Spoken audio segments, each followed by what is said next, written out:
on earth not being reimbursed in many cases at all. If they want us to do the fighting, they also have to pay a price. And sometimes that's also a monetary price. So we're not the suckers of the world. We're no longer the suckers, folks. And people aren't looking at us as suckers. And under my administration, we're winning now. We're not playing to lose slowly like they've been doing for 19 years. We're fighting in areas where we shouldn't be fighting and spending hundreds of billions of dollars doing it.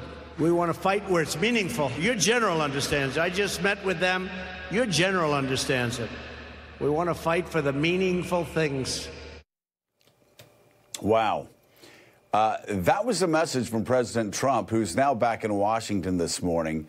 But that was his message while visiting American troops serving in an active war zone for the first time as Commander-in-Chief. You know, the president's trip to Iraq and Germany, they were very good and valuable uses of the president's time over the Christmas holidays. And the troops he visited there were clearly happy to see him, buoyed by his presence. And I think every American should be grateful for that. But we should also be concerned that Mr. Trump once again used a captive audience of American heroes to push his unpopular domestic agenda, this time the wall. You know, Churchill didn't attack Attlee at Yalta. Ike didn't blast Democrats when he was in Korea. And Ronald Reagan didn't try to undermine Speaker Jim Wright when he was standing at the Brandenburg Gate telling Mr. Gorbachev to tear down that wall. It's all very unbecoming and all very Bush League. And you can bet 41 and 43 would have never treated the troops respectfully. The president also lied about pushing through a huge pay raise for the troops. I don't get it.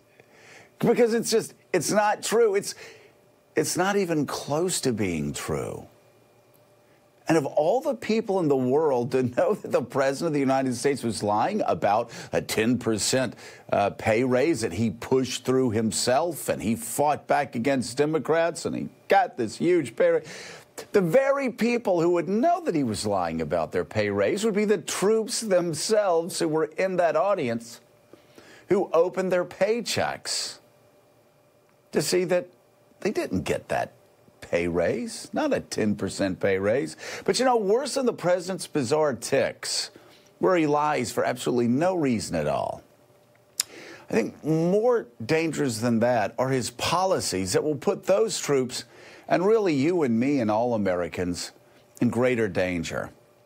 You know, we used to fight ISIS and terrorists in Syria and other places across the globe, so we wouldn't have to fight them here at home or in those soldiers' hometown. But Donald Trump, he thinks that's how suckers fight. He wants to fight here, I guess. Donald Trump now calls Americans suckers for fighting enemies like ISIS abroad and dismantling their terror networks abroad, so we don't have to fight them in our own schools or in our own churches or at airports. Remember that? Remember airports? Now, things are changing under Donald Trump. U.S. leaders once stood up to bullying threats from tyrannical thugs from Turkey or from Russia. But now, it's not even close. Last week, it's sad to say, our president caved like a quivering to threats coming from Turkey's thuggish leader, Erdogan.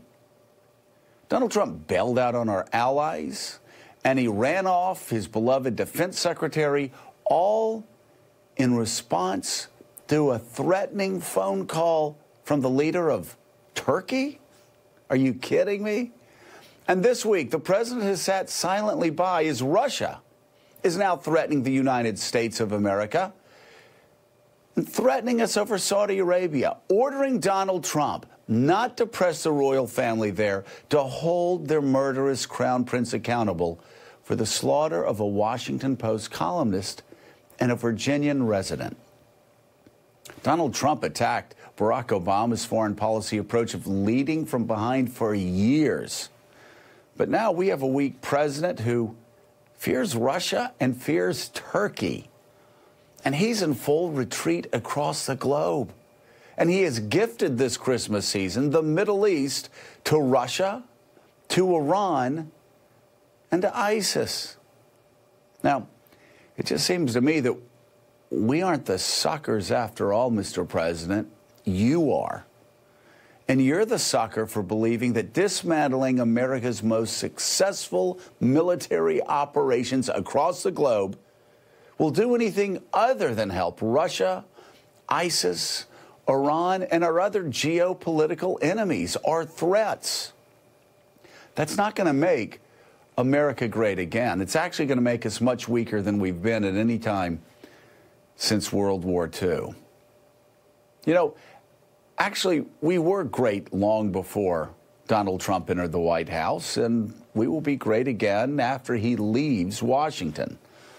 Unfortunately, it's just the intervening madness that we see every day, including yesterday when he did something right. But even in doing something right, he figures out a way to sow chaos. And in so doing, that creates more crises for our troops and for our diplomats and for our allies. And they'll be forced to deal with that chaos until the day that Donald J. Trump exits